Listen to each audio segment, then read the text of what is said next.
नमस्कार,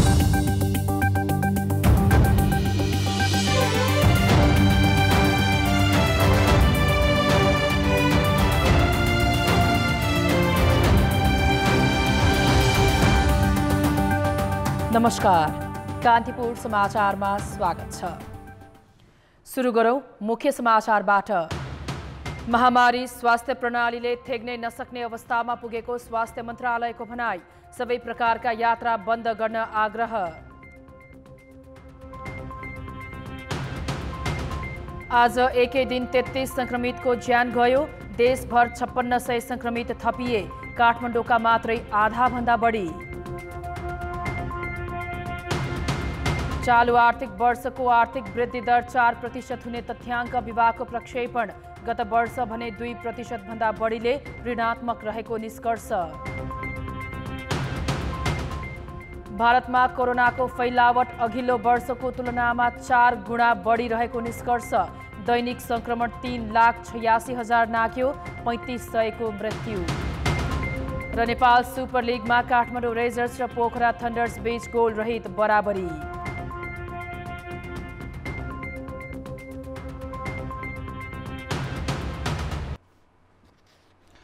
corona virus संक्रमणबाट आज थप 33 जनाको ज्यान गएको छ।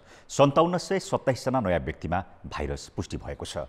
महामारीको पहिलो लहर उच्चतम बिन्दुमा पुग्दाको अवस्थामा भन्दा पनि अहिले खराब अवस्था देखिएको छ। स्वास्थ्य मन्त्रालयका अनुसार गएको 24 घण्टामा 15,391 जनामा परीक्षण गर्दा करिब 37% भाइरस देखिएको हो। काठमाडौँ उपत्यकामा मात्रै 2956 जना संक्रमित थपिएका छन्। देशभर सक्रिय संक्रमितको संख्या 38,813 पुगेको छ। तीमध्ये 2687 जना अस्पतालमा छन्। 331 जना आइसियुमा र 115 जना भेन्टिलेटरमा रहेका छन्। 36,000 संक्रमित भने घरमै छन्। परीक्षण निकै कम भएका कारण वास्तविक संक्रमितको संख्या योभन्दा निकै बढी हुन सक्ने बताइएको छ। संक्रमणबाट मृत्यु हुनेको कुल संख्या 3279 पुगेको छ। स्वास्थ्य मन्त्रालयले देशका 22वटा जिल्लामा डरलाग्दो रूपमा कोरोना भाइरसको संक्रमण फैलने दर बढिरहेको भन्दै सावधानीमा कति पनि हेलचेक्राइ नगर्न आग्रह गरेको छ। मन्त्रालयले एक विज्ञप्ति जारी गरी ती अति प्रभावित जिल्लामा स्वास्थ्य प्रणालीले थेग्नै नसक्ने गरी संक्रमण बढेकाले अस्पतालमा समेत शय्या उपलब्ध गराउन नसकिने अवस्था आएको उल्लेख गरेको छ। परिस्थितिको संवेदनशीलता बुझी कुनै पनि मार्गबाट देश विदेश जाने आउने काम पूर्ण रूपमा बन्द गर्न मन्त्रालयले आग्रह गरेको छ। महामारी उच्च दरमा बढेर मानवीय क्षति समेत अत्यासलाग्दो भएका बेला सरकारले निषेधाज्ञा जारी गरी अत्यावश्यक काममा बाहेक घर बाहिर ननिस्कन आग्रह गरेको छ। तर धेरैजसो कार्यालय तथा सङ्घ संस्था सञ्चालनमा रहेकाले प्रशासनले जति नै कडाइ गर्दा पनि आवागमन भने बाक्लिँदै गएको छ। कतिपय निषेधाज्ञा उल्लङ्घन गरी बिना काम सडकमा भिड बढाउन पुगेको पाइएको छ।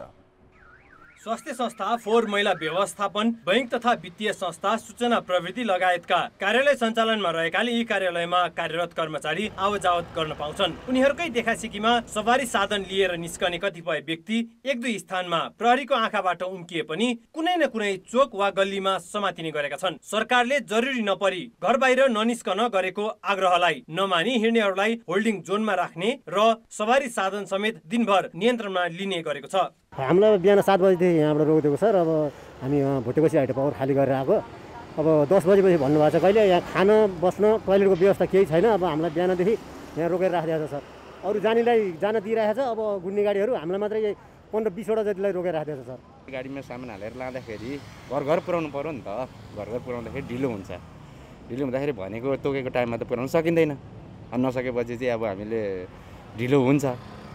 अब भरे 5 बजे खोल्ने हो, एकैचोटि 10 बजे बन्द गर्दा हुँदैन। हाम्रो सबै बन्द हुन्छ त। हाम्रो डेलिभरी त हाम्रो चलिरहन्छ नि त। त्यो गरेर अनि त्यही सकेर चाहिँ अहिले हिँड्दाखेरि त्यहाँ चाहिँ छोडिदिनु भयो, 2 ठाउँमा छोडिदिनु भयो। अनि यहाँ आएर चाहिँ समात्नु भयो। अनि ठिकै छ, अब हुँदैन होला भने पनि बसिरहेको अब 6 बजेसम्म कुर्दिने अब के गर्नु त।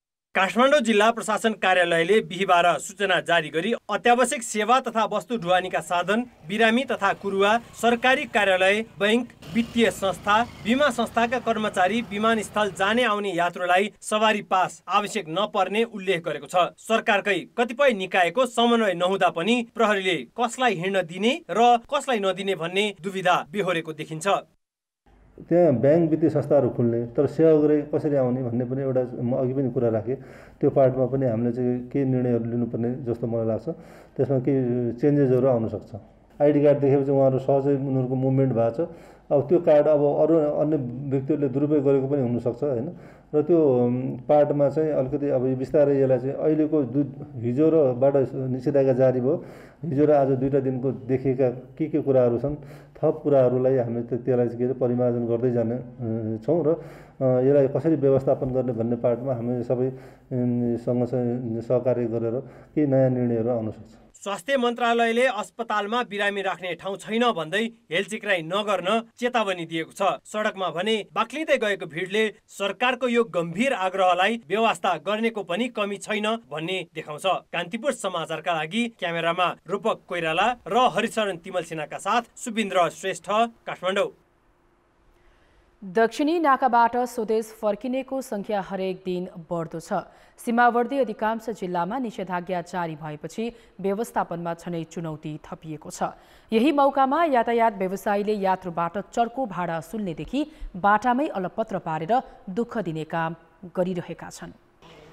रूपन्देहीको बेलिया नाकामा बिहान 6 बजे भारतबाट आउने नेपाली तथा भारततर्फ जाने भारतीय नागरिकहरू स्वदेश फर्किन यसरी लाम लागेर बसेका हुन्छन्। किनभने राति 10 बजेदेखि बिहान 6 बजेसम्मका लागि सीमामा आवागमन बन्द गरिन्छ। केही दिन यता भारतका विभिन्न सहरमा कोरोना भाइरसको संक्रमणको भयावह अवस्थाले त्यहाँ रहेका नेपाली नागरिकहरू फर्किनेको लर्को लागेको छ। सीमावर्ती अधिकांश जिल्लाहरूमा निषेधाज्ञा जारी भएकाले सार्वजनिक यातायात चलेका छैनन्। नाकासम्म सहज तरिकाले आएका नेपालीहरू स्वदेश फर्किएपछि गन्तव्यतिर जान सकस भएको गुनासो गरेका छन्। हुन त स्थानीय प्रशासनले यातायात व्यवसायी सङ्घको सहकार्यमा नाकामा यातायातको व्यवस्था गरेको छ, तर व्यवसायीहरूले दोब्बर भाडा असुलिरहेका छन्। पुलिसहरूलाई सोद्धाखेरि हुन्छ गाडी मिलाइदिन्छु भन्दाखेरि गाडीवालाले भन्छन् अब ठाउँै छैन, कि त अब डबल भाडा त्रिबल भाडा तिरेर जानु भन्छन्। हामी त अब त्यो पनि तयार छौँ, अब कि त एउटा केही गाडी फिक्स गराइदिनु पर्यो, बस हामीले घर जाने व्यवस्था गराइदिनु पर्यो। बस व्यवसायीसँग हामीले धेरै चरणमा छलफल गऱ्यौँ। सबै बस व्यवसायीको एउटै मत चाहिँ जस्तो पहाडी जिल्लामा अलिक टाढा जाँदा चाहिँ डेढी लिने, जस्तो 100 रुपियाँ छ भने 50 रुपियाँ चाहिँ बढी लिने, किनकि त्यो सिटभन्दा बढी कभरेज गर्न नपाउने, उभ्याएर चाहिँ लान नपाउने, फर्किँदाखेरि चाहिँ खाली आउनुपर्ने, त्यो भएर चाहिँ डेढी लिने उहाँले निर्णयमा चाहिँ सहमति हुनुभएको छ। मुख्य नाकाहरूबाट आउने नागरिकहरूको ज्वरो नाप्ने र लक्षण देखिएकाहरूको एन्टिजेन परीक्षण हुने गरेको छ, तर धेरै नाकामा पोजिटिभ देखिएकालाई राख्न आइसोलेसन कक्ष छैन। उनीहरू निजी सवारी साधन रिजर्भ गरेर जान बाध्य छन्। कसरी चाहिँ यो वहाँसम्म जाने भन्ने विकल्प मात्रै 5,000 रुपियाँ भाडा मागेर यहाँसम्म हामी 2 जना आएका छौँ होइन। अब एकजनालाई कोभिड देखियो मेरो आफ्नै अङ्कललाई होइन। अब उहाँलाई घर पुऱ्याउँदाखेरि यहाँको गाडीवालाहरूले हामीलाई 5,000 भन्नुभयो, 5-6,000 भन्नुभयो होइन। अब त्यो 6,000 पैसा तिरेर मान्छे वहाँबाट दुःखले आएको छ, यहाँ गई यहाँ पैसा नभएर कसरी दिन्छ? फर्किन नभएर एकदम परिस्थिति त्यस्तै भयो भने त्यसलाई हामी बसेर फेरि समाधान पनि गर्न सकिएला।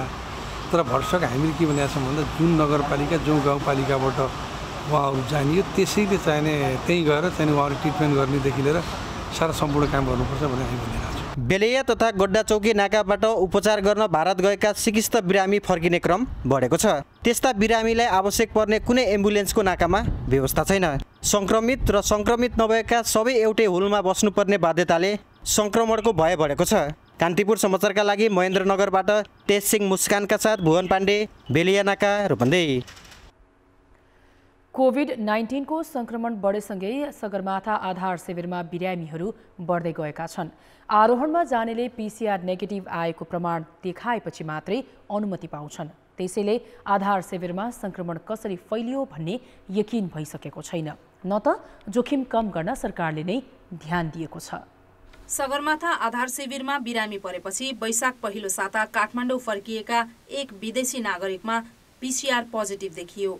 बेस क्याम्पमा 2 दिन बिताएकी एक युवती अचानक बिरामी परेपछि फर्किएर जाँच गराउँदा उनमा समेत कोरोना पुष्टि भयो। अहिले उनको अवस्था गम्भीर छ। त्यसयता निमोनिया हुने, लेक लाग्ने तथा श्वास प्रश्वासको समस्या भएका बिरामी देखिएका छन्। 4 जना स्थानीय होटलमै आइसोलेसनमा राखिएको छ। लुक्लाको एउटा मात्रै सरकारी अस्पताल, आधार शिविरमा खटाएका 3 डाक्टर र फेरिसेका 2 डाक्टर सहितका टोली भए पनि ती पर्याप्त छैनन्। त्यसैले केही व्यक्ति बेस क्याम्पबाटै फर्कन चाहेका छन्।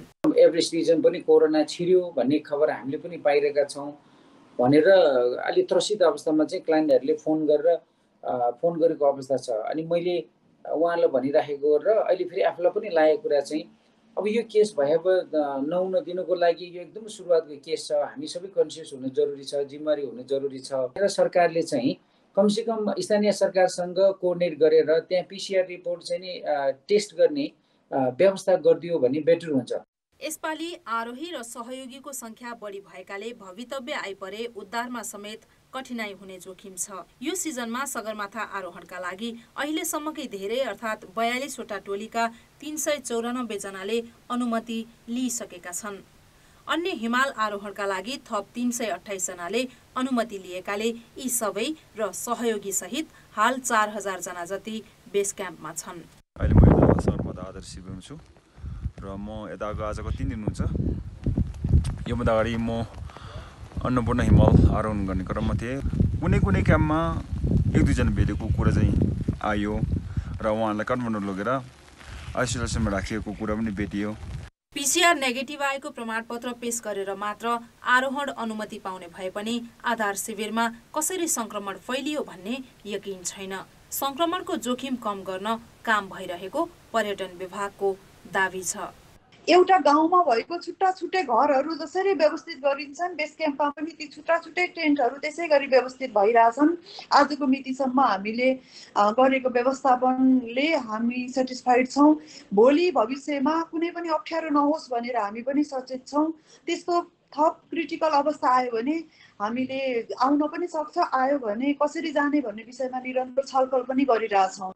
कोरोना संक्रमण फैलिरहेको तर सरकारले हिमाल आरोहण सीमित नगरेका कारण पर्वतारोहीमा थप भय उत्पन्न भएको छ। कान्तिपुर समाचारका लागि शर्मिला खनाल, काठमाडौँ।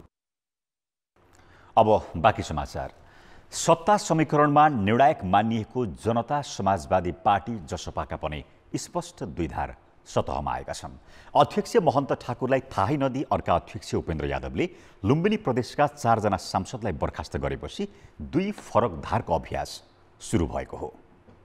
गत वर्ष वैशाख 8 गते प्रधानमन्त्री केपी शर्मा ओलीले दल फुटाउन सजिलो हुने गरी अध्यादेश जारी गरेपछि राष्ट्रिय जनता पार्टी र समाजवादी पार्टी बीच रातारात एकीकरण भई जसपा बनेको थियो।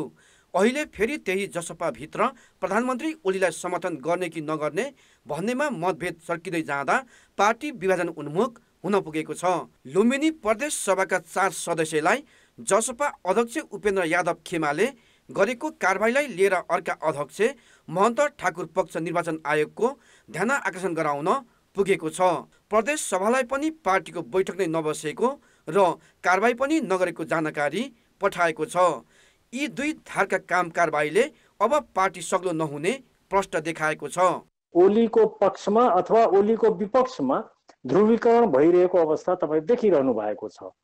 यसमा अन्य कुराहरू जति जे भए पनि यसको भित्री कारण मेरो बुझाइमा यही सैद्धान्तिक विवाद हो र यो विवादको कुनै निराकरण भएको छैन। त्यसैले यो घटना अझ कति अगाडिसम्म अथवा कति तिक्तता बढेर जान्छ त्यो अहिले नै यकिन गर्ने अवस्था छैन।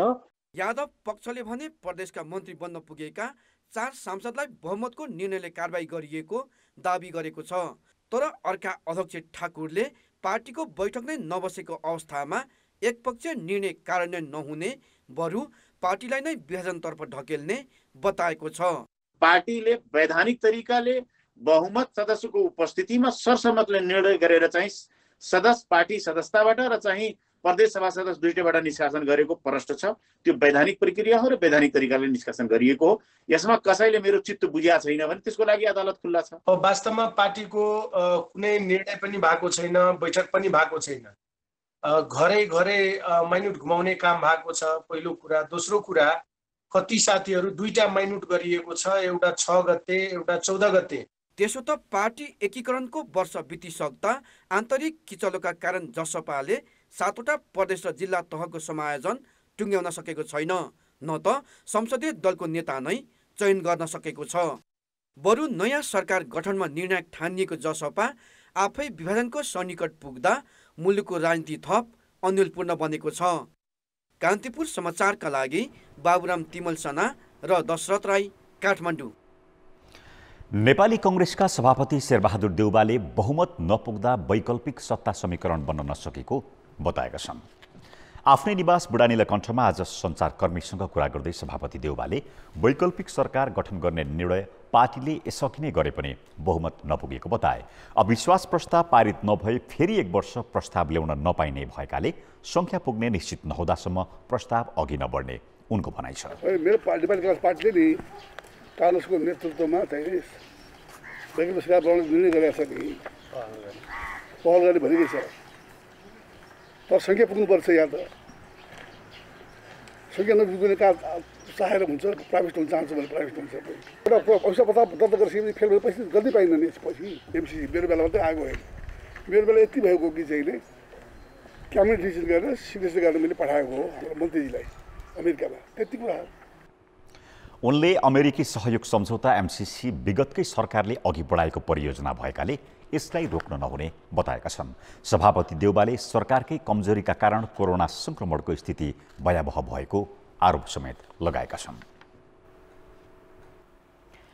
नेपाली कांग्रेसमा संस्थापन र इतर पक्षबीचको किचलोका कारण आगामी भदौमा गर्ने भनिएको 14औं राष्ट्रिय महाधिवेशन असम्भव प्राय देखिएको छ।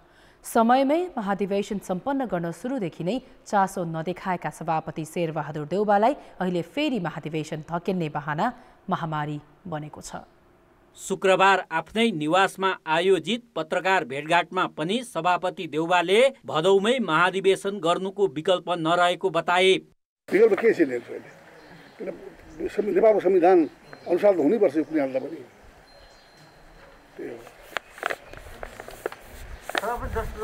नेपालको संविधान संशोधन चाहिन्छ। अहिलेसम्म भएका तयारी हेर्दा देउवाको यो भनाइमा विश्वास गर्ने आधार भने छैनन्। महामारी देखाएर महाधिवेशनको सबै प्रक्रिया अवरुद्ध पारिएको छ। समायोजन विवादका कारण सप्तरी, बारा र सिन्धुपाल्चोकमा क्रियाशील सदस्यता टुङ्ग्याइएको छैन। अहिलेसम्म 7.5 लाख सक्रिय सदस्यता वितरण गरिएको छ। संस्थापन र इतर पक्ष बीच सहमति नजुट्दा अझै 2.5 लाख कार्यकर्तालाई सदस्यता दिने विषयमा विवाद भइरहेको छ।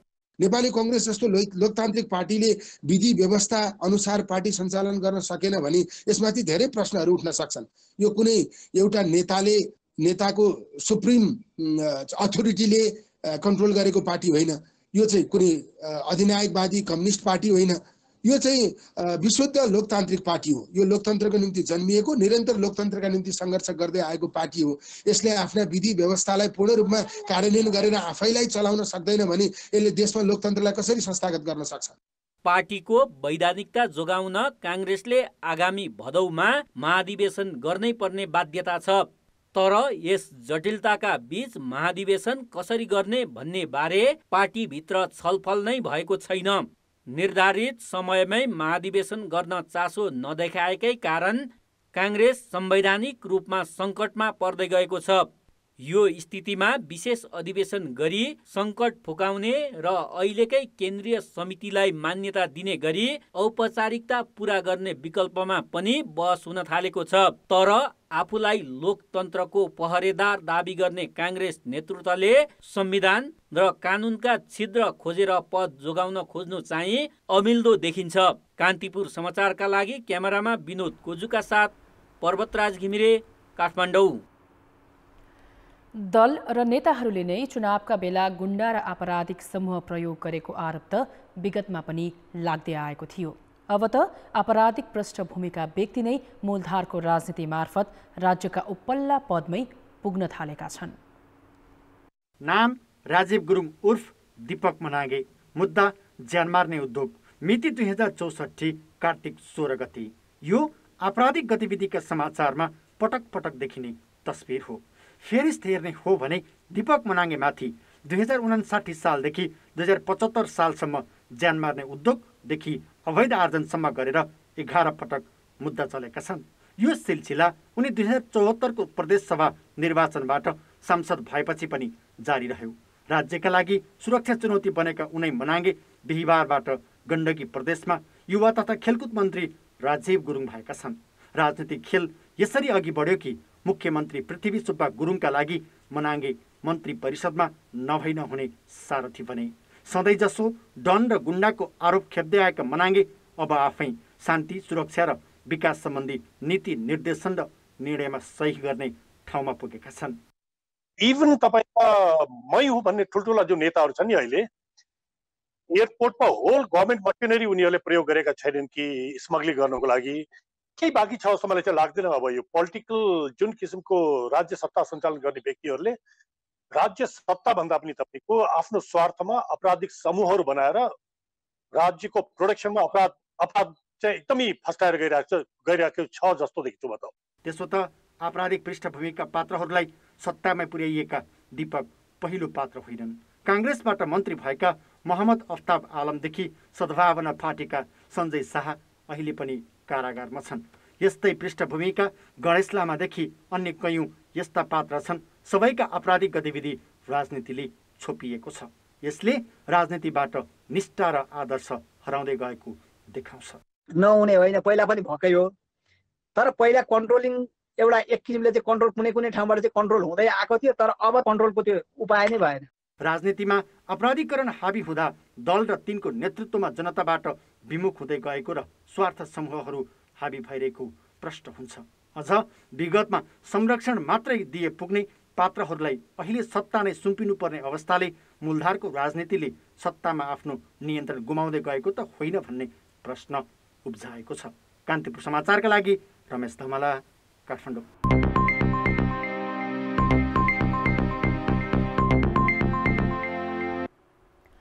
सरकारले चालु आर्थिक वर्षको आर्थिक वृद्धि 4%ले बढ्ने आंकलन गरेको छ। त्यस्तै गत वर्षको आर्थिक वृद्धि 2% भन्दा बढीले ऋणात्मक भएको निष्कर्ष तथ्याङ्क विभागले सार्वजनिक गरेको छ। तथ्याङ्क विभागले चालु आर्थिक वर्षको आंकलन र अघि वर्षको प्रक्षेपित आंकडा संशोधन गर्ने क्रममा यो विवरण सार्वजनिक गरेको हो। विभागले अबको 2 सातापछि आर्थिक क्रियाकलाप सामान्य हुन्छ भन्ने आधारमा यो वर्ष 4% वृद्धिको प्रक्षेपण गरेको हो। स्वास्थ्य सङ्कट गहिरिँदै र निषेधाज्ञा लम्बिँदै गएमा यो आंकलन पनि संशोधन हुनेछ। यद्यपि गत वर्ष आर्थिक वृद्धि दर ऋणात्मक रहेको र आधार नै कम भएको कारण यो आर्थिक वर्ष महामारीका बीचमा पनि 4% को महामारी रहेको अवस्थामा कसरी यो सम्भव हुन्छ भनेर जुन प्रश्न सोध्नुभयो, यसमा के छ भन्नुहुन्छ भने गत वर्षको हाम्रो आर्थिक वृद्धि दर ऋणात्मक थियो। त्यो पनि करिब 2% को ऋणात्मक थियो। तल रहेको बेस तल रहेको अवस्थामा कम्पेरिजन गर्दाखेरि केही आर्थिक वृद्धि दर देखिएको हो। तर चाहिँ के भन्नुहुन्छ भने अझ त्योभन्दा अझ अघिल्लो वर्षकोसित तुलना गर्नुभयो भने त्यति धेरै आर्थिक वृद्धि दर देखिँदैन। यसको मुख्य कारण चाहिँ गत वर्षको आर्थिक दर ऋणात्मक भएको, ऋणात्मकसित तुलना गर्दा 4% को हाराहारीमा वृद्धि दर हुने देखिएको हो। गत आर्थिक वर्षको आर्थिक वृद्धि दर 2.1%ले नकारात्मक निष्कर्ष पनि विभागले सार्वजनिक गरेको छ। यसअघि गत फागुनमा 1.99%ले ऋणात्मक रहेको बताएका विभागले शुक्रबार संशोधित तथ्याङ्क बाहिर ल्याएको हो। आवास तथा भोजनालय क्षेत्र प्रक्षेपण गरे भन्दा तल खस्किएपछि समग्र आर्थिक वृद्धिको आंकडा प्रभावित भएको विभागको भनाइ छ। सरकारले गत आर्थिक वर्ष 8.5% आर्थिक वृद्धिको लक्ष्य लिएको थियो, तर गत वर्ष करिब 40 वर्षपछि अर्थतन्त्र ऋणात्मक बनेको हो। यसअघि आर्थिक वर्ष 2036-37 मा नेपालको अर्थतन्त्र 1.3%ले ऋणात्मक भएको थियो। 2072 सालको भूकम्प र भारतीय नाकाबन्दीका बेला मुलुकको अर्थतन्त्रको वृद्धि दर 0% को हाराहारीमा झरे पनि ऋणात्मक भएको थिएन। गत आर्थिक वर्ष महामारीलाई कारण देखाएर ठूला आयोजनामा विकास खर्च गर्न नसकेको सरकारले यस वर्ष पनि अवस्था सुधार गर्न भने सकेको छैन। 9 महिनाको अवधिमा ठूला आयोजनामा जम्मा 33% मात्र खर्च गरेको सरकारले फेरि महामारीलाई कारण देखाएर पन्छिने बाटोमा छ। धेरैले लाभ लिन सक्ने र रोजगारी सृजना हुने रणनीतिक महत्त्वका आयोजनालाई वैकल्पिक उपाय लगाएर भए पनि सम्पन्न गर्नुको साटो उम्कने प्रवृत्ति रोगकै रूपमा देखा परेको छ। बहुचर्चित बुढी गण्डकी जलविद्युत आयोजनाका लागि सरकारले चालु आर्थिक वर्षका लागि 7 अर्ब 97 करोड विकास बजेट छुट्याएको छ। 9 महिनाको अवधिमा यस आयोजनामा 1,51 करोड अर्थात् 19% मात्र खर्च भएको छ। यसै आर्थिक वर्षका लागि 2,98 करोड छुट्याएको भेरी बबई डाइभर्सन बहुउद्देश्यीय आयोजनामा 62 करोड 68 लाख खर्च भएको छ। यो भनेको 21% मात्रै हो। त्यस्तै 8,84 करोड बजेट रहेको काठमाडौँ तराई द्रुत मार्गमा 22% मात्र प्रगति भएको छ। राष्ट्रिय गौरवका आयोजना उत्तर दक्षिण राजमार्ग, राष्ट्रपति चुरे संरक्षण कार्यक्रम लगायतमा पनि प्रगति दयनीय छ। सिक्टा, बबई, रानी जमरा लगायतका सिँचाइ आयोजना, हुलाकी र पुष्पलाल मध्य पहाडी राजमार्ग पनि वर्षौंदेखि अल्झिरहेका छन्। निजगढ अन्तर्राष्ट्रिय विमानस्थल र पूर्व पश्चिम रेलमा त प्रारम्भिक काम पनि सुरु भएको छैन। 9 महिनामा ठूला आयोजनाको जम्मा प्रगति 33% मात्र रहेको सरकारी विवरणले देखाउँछ। यो कोरोना महामारीको बीचमा पनि आफ्नो प्रयासका बावजुद पनि भेरी बबई डाइभर्सन आयोजना अनि त्यो काठमाडौँ तराई द्रुत मार्ग फास्ट ट्र्याकको चाहिँ खर्च चाहिँ केही कम देखिएको छ। यो विवरणहरू मध्ये त्यति देखिएको छ भने र अब मेलम्ची खानेपानी आयोजना तुलनात्मक रूपमा यो सम्पन्न भइसकेको अवस्था पनि यहाँहरूलाई थाहा नै छ। त्यस हुनाले खर्चको प्रगति समग्रमा हेर्दा पुँजीगत चाहिँ 33.59% यो राष्ट्रिय गौरवका आयोजनाहरूमा अहिलेसम्म हाम्रो अद्यावधिक विवरणबाट देखिएको छ। सरकारले वर्षेनी विकास खर्चको ठूलो हिस्सा राष्ट्रिय गौरव सहितका आयोजनामा छुट्याउँदै आए पनि सन्तोषजनक प्रगति हुन सकेको छैन। उसै त विभिन्न समस्याबाट ग्रसित ठूला आयोजनामा कोरोना महामारीको कारण देखाएर गत वर्ष काम रोकिएको थियो। यो वर्षको सुरुबाट तङ्ग्रिने अपेक्षा गरिएका आयोजना महामारीको दोस्रो लहर चल्दा निषेधाज्ञाकै बीच कसरी अघि बढाउने भन्नेतिर ध्यान दिएको छैन। ठूलो समुदायले लाभ लिन सक्ने र धेरैले रोजगारी समेत पाउने आयोजनाका काम ठप्प पार्दा यसले दीर्घकालीन रूपमै असर पार्नेछ। हामी यस्तो सङ्कटबाट गुजिरहेको बेलामा ठोस र साहसिक तपाईँले कदम चाल्नु भएन भनेदेखि हामी कहिले पनि यो सङ्कटबाट उन्मुक्ति लिन सक्दैनौँ। त्यसो भएको हुनाले पनि ठोस कार्ययोजना बनाएर बाँकीका यो 2 महिना भन्नुहोस्, बाँकीका 2 महिनाहरूमा 2 महिना पनि छैन कि ठोस कार्ययोजना बनाएर जिम्मा दिएर छिटो काम सम्पन्न गर्ने गरिकन अगाडि बढ्नुपर्ने खाँचो र आवश्यकता छ भन्ने मलाई लाग्छ। गत आर्थिक वर्ष 2 दशक यताकै कम विकास खर्च गरेको सरकारले यस वर्ष पनि वैकल्पिक कार्ययोजना बनाएर राष्ट्रिय स्तरका आयोजनालाई अगाडि नबढाउने हो भने विकास निर्माण मात्र पछाडि धकेलिने छैन, तत्कालका रोजगारीका अवसर पनि गुम्नेछन्। कान्तिपुर समाचारका लागि क्यामेरामा विकास जोशीका साथ बाबुराम तिमिलसिना, काठमाडौँ। ब्रेकपछि समाचारमा पुनः स्वागत छ। अब जनमतको अन्तिम परिणाम। जनमतमा हिजो हाम्रो प्रश्न थियो, निषेधाज्ञा अवज्ञा गर्नेलाई के गर्नु पर्ला? ए. सम्झाएर पठाउने, बी. मुद्दा चलाउने र सी. बाध्यताको ख्याल गर्ने। जनमतको अन्तिम परिणाम यस्तो छ। ए. सम्झाएर पठाउनेमा 30%, बी. मुद्दा चलाउनेमा 22% र सी. बाध्यताको ख्याल गर्नेमा 48% मत प्राप्त भएको छ। अब जनताको आवाज। हामीले डडेलधुरा, सिन्धुपाल्चोक, पाल्पा र बाराका स्थानीय तहका जनप्रतिनिधिलाई सोधेका छौँ, कोरोना महामारीबाट नागरिकको ज्यान जोगाउन के तयारी गर्दै हुनुहुन्छ? जनताको आवाज। नित्य चाहिँ साबुन पानीले हात धोऊ, मतलब सम्पूर्ण नगरवासीहरूले मास्कको चाहिँ युज गरौँ, मास्क लगाएर भिडभाडमा नजाउँ। त्यस्तै चाहिँ हामी चाहिँ अब चारैतिर चाहिँ सूचना अहिले चाहिँ प्रवाह गर्दैछौँ। यदि कुनै पेसेन्टलाई, त्यस्तो पोजिटिभ पेसेन्टलाई यदि हस्पिटल पुग्न परेको बेलामा अक्सिजनको अभाव छ भने हामी यहीँबाट अक्सिजन दिएर पठाउँछौँ। क्रिटिकल केस हुन्छ त्यसलाई हामी के गर्छौँ भने कि यो कलैया उपमहानगरपालिका र अस्पताल र जिल्ला प्रशासनको समन्वयमा अन्यत्र कहाँ हुन्छ त्यसलाई अगाडि व्यवस्थित गर्ने के गर्नुपर्छ र उहाँहरूलाई हामीले कहाँ सम्पर्क गर्ने, एम्बुलेन्सको लागि के गर्ने, हस्पिटलको लागि के गर्ने भन्ने यस्ता कुराहरू हामीले जनचेतनाका कामहरू हामीले गरिरहेका छौँ। धार्मिक तथा सांस्कृतिक काममा चाहिँ हामी भिडभाड नगर्न भनेर हामी सबै जनप्रतिनिधिले त्यो काम गरिरहेका छौँ। खास गरी विदेशबाट आएका मानिसहरूलाई उनीहरूलाई आइसोलेसनमा राख्ने, स्वाब परीक्षण गर्ने, स्वास्थ्य कर्मचारीहरूले परिचालन गरेर हामीले तपाईँको छ नि त्यहाँ चाहिँ स्वयंसेवक पनि संलग्न गरेर चाहिँ हामीले अहिले यो डिसइन्फेक्सन गर्ने तपाईँको छ नि हामीले क्लोरिन पनि ल्याइदिएका छौँ व्यवस्था गरेका छौँ र क्लोरिन छर्ने काम पनि त्यही उसले भएको छ। आइसोलेसन बेडको व्यवस्था गरेका छौँ। अहिले तत्काल 10वटा बेडको व्यवस्था गरिएको छ। क्वारेन्टाइनमा राख्ने त्यति सम्भव नभएको कारणले होम क्वारेन्टाइनलाई नै व्यवस्थित गर्ने हामी त्यो तयारीमा छौँ। स्वास्थ्य केन्द्र मार्फत आम नागरिकहरूमा जनचेतना जगाउने कुरा एउटा छ भने एउटा क्विक रिस्पोन्स टिम हामीले खडा गरेका छौँ। 10 बेडको तत्कालको लागि आइसोलेसन सेन्टर हामीले निर्माण गरिसकेका छौँ, जसमा हामीले अक्सिजन सहितको व्यवस्थापन त्यहाँ छ।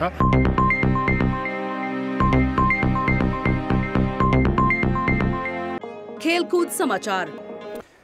नेपाल सुपर लिग अन्तर्गत काठमाडौँ रेजर्स र पोखरा थन्डर्सले गोलरहित बराबरी खेल्दै अङ्क बाँडेका छन्। त्रिपुरेश्वर स्थित 10 तरङ्गशालामा दुवै टोलीले मौकाको सदुपयोग गर्न नसक्दा खेल बराबरीमा सकिएको हो। पहिलो हाफमा पोखराले बलमा पकड बनाएको थियो, तर पाएको मौकालाई सदुपयोग गर्न सकेन। काउन्टर अट्याकमा जोड दिएको काठमाडौँले पनि दोस्रो हाफमा पाएको थुप्रै अवसरलाई सदुपयोग गर्न सकेन। खेलको तेस्रो मिनेटमा काठमाडौँका स्टेफेन बियोङले डिबक्सो बाहिरबाट प्रहार गरेको बलले पोस्टको दिशा लिन सकेन। खेलको 6औं र 15औं मिनेटमा पोखराका मौसा अब्बाले गरेको प्रहार काठमाडौँका कप्तान तथा गोलकिपर विकेश कुथुले सहजै बचाए।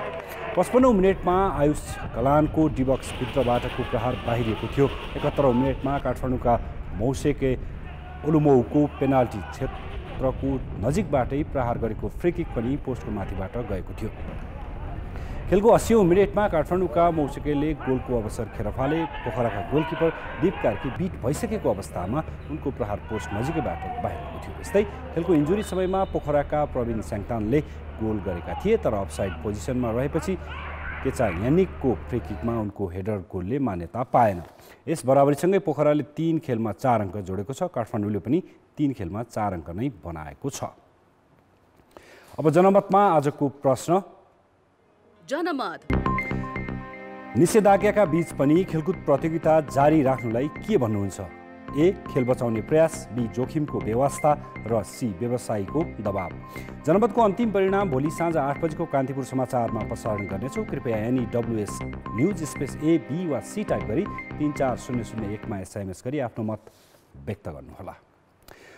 नेपालमा कोरोना भाइरसको दोस्रो लहर व्यापक रूपमा फैलिएपछि नेपाल क्रिकेट सङ्घ क्यानले आफ्ना प्रस्तावित राष्ट्रिय प्रतियोगिता तथा जिल्ला छनौट र त्रिपक्षीय सिरिज तत्कालका लागि स्थगित गरेको छ।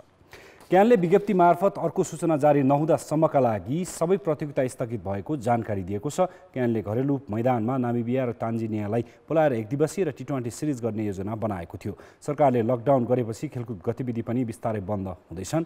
क्यानले विभिन्न क्लब, एकाडेमी एवं सङ्घ संस्थाबाट आयोजना गरिने क्रिकेट प्रतियोगिताहरूमा पनि स्वामित्व र आबद्धता नजनाउन जिल्ला र प्रादेशिक क्रिकेट सङ्घहरूलाई निर्देशन पनि दिएको छ। कान्तिपुर खेलकुद समाचार अहिले यति नै। धन्यवाद रोशन। अब मौसम सम्बन्धी जानकारी।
कान्तिपुर समाचार अहिलेलाई सकियो। कान्तिपुर टेलिभिजन हेर्दै गर्नुहोला।